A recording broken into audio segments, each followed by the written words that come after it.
Ooh, we got some stuff to talk about today, guys. All right, so first off, I want to be very transparent. This isn't going to be a totally structured video, okay?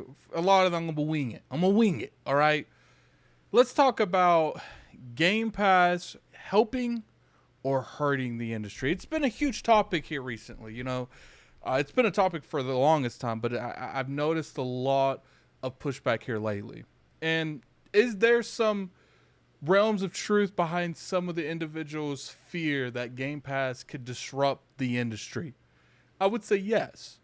But there is a lot of unknown factors that we just simply we don't know the variables yet. And I think, as easy as you could push on one end to the side and say it's going to fall from this end, you could easily go to the other side with the exact opposite arguments and push it to the other side. Look, there is things, a part of me that wonder if Xbox can just get away with throwing out double A's and buying up indies and having Call of Duty in Game Pass with games like Overwatch, maybe Crash Bandicoot. Maybe that would be the direction that they would go, but I don't think that's the case. I think for the most part, Microsoft wants diversity in there. Look, are there going to be small indie titles that they put in Game Pass? Absolutely. But I don't think they're going to just stop putting AA and AAA stuff in there. I think you're going to see a good combination of everything. Keep in mind that they have stated a few times they want big games in there every quarter. Now, obviously, especially Matt Booty, he has made contradicting statements to what he believes is a AA and AAA game.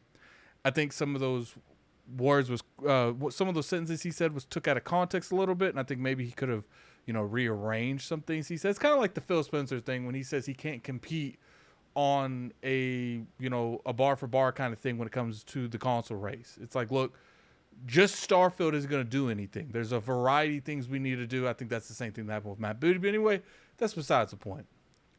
I feel like there is incidences where, especially third-party big publishers, they've came out and they said, we don't believe in putting games in Game Pass because it will hurt our overall sales. We want to sell those games. We don't want them to be in the subscription service. And that's valid. It's one of the reasons you don't see Microsoft really going at too many of those type of games, because to a point they do have some criticism that's worth taking in that. That's why you're not seeing them go after more than just stuff like The Show.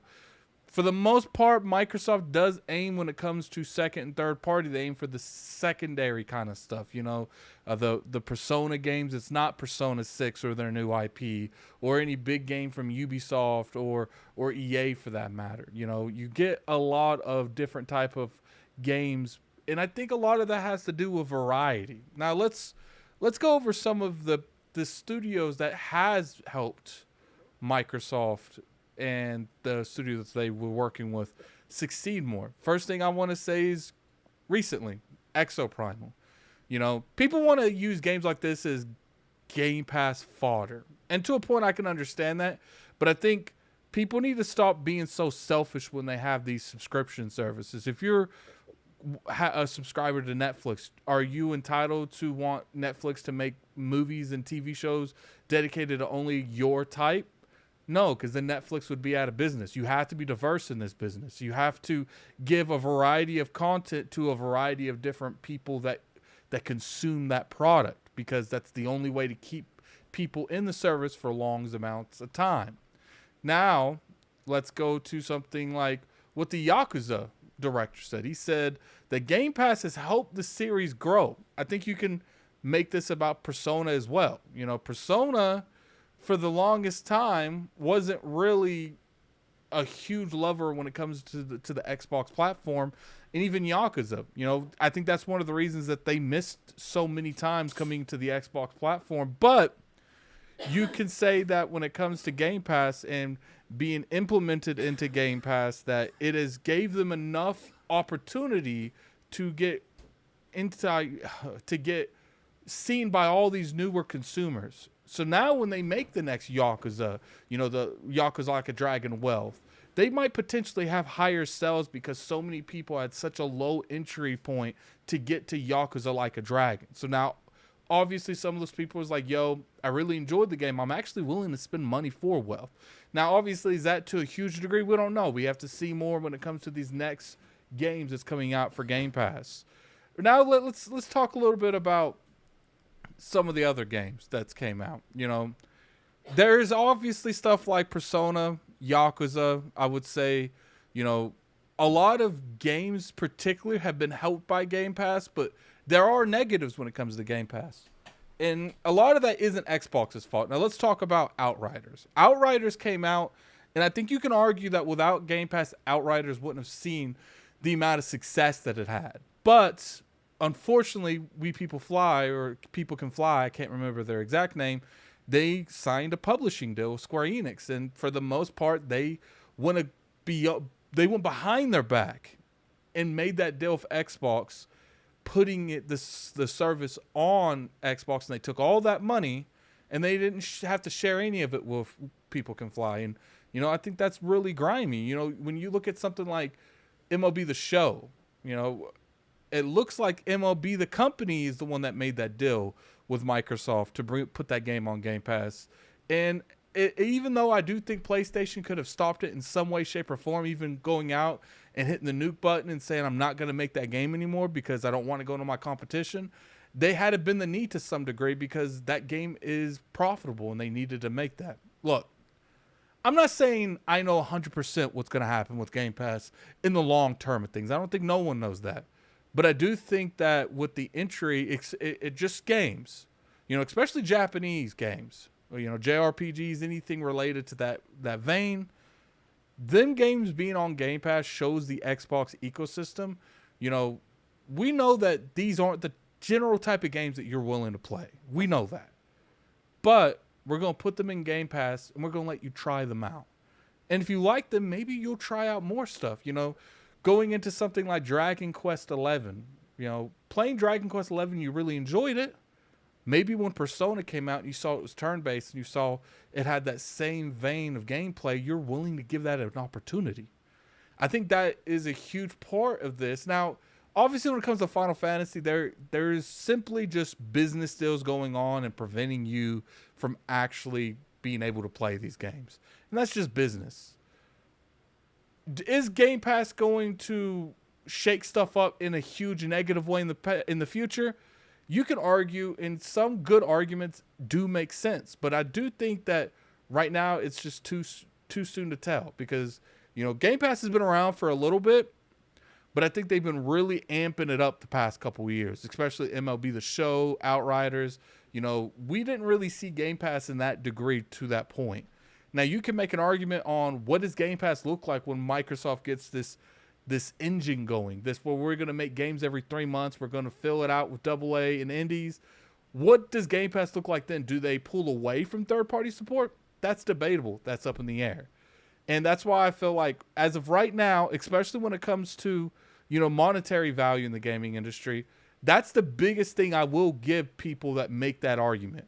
We don't know what the monetary value is going to look like when things have jumped to subscription service because we're seeing the results of this in the TV and movie industry right now. That's an argument, and that's one I can get behind. But when you try to make arguments based off other competitive platforms, that's where you miss me because to me, those competitive platforms like PlayStation would have done this ABK deal if they were able to. It's just they don't have the amount of money that's just sitting in cash around to convince people to buy something like an ABK. Look, at the end of the day, what I will say is if you want to criticize Game Pass, maybe it doesn't have the type of games that you want to play, that's fair. If you want to wait for Xbox to deliver more first-party content that really entices you to buy the platform in general, that's fair. If you feel like me to a degree where it's like Microsoft's pushing you to buy a PC, not an Xbox, I feel that's fair. I've stated multiple videos that they definitely need to do a better job at balancing the console life and a PC life. But to say that Game Pass is going to ruin the industry, I think that is just not the case. Look, it could be the case in 5 years, 10 years, but I think until we start seeing like legit concerning effects of Game Pass, it's hard to just avoid it. You know, for the most part, a lot of the industries went this way. Ubisoft's made their own, EA's made their own, PlayStation has literally bought companies and merged services just to compete with Game Pass. So I get it. Microsoft didn't technically start this. I would say EA Play or EA Access at that time started this, but Game Pass is just one of the competitors, and just because Microsoft has the money, can we really, penalize them for spending it to really make Game Pass more value? I think that's debatable too. I think, if you have the money and you have the means to compete, you should compete. And I think stuff like PlayStation going out and getting the Spider-Man license, negotiating to get the Spider-Man gaming license to make Spider-Man and Wolverine is a prime example of using stuff that you have to your advantage. Xbox has a lot of money, a lot of cash at side. They were able to buy stuff like ABK, Bethesda. PlayStation has a lot of relations, especially with stuff like Disney, that they're able to leverage, like the Spider-Man movie license, to be able to get more deals on the game license, like I said, such as Spider-Man and Wolverine. But I'm going to put in the comment section below what you guys feel. Do you guys truly, and I want to know truly. I don't want you guys to give me a bunch of PR speak. We ain't PR people, man. I'm a content curator speaking to consumers. Put in that comment section below what you guys truly believe Game Pass is going to affect the industry in the long term. And until next time, this is Gaming Addict. I'm out of here. Peace.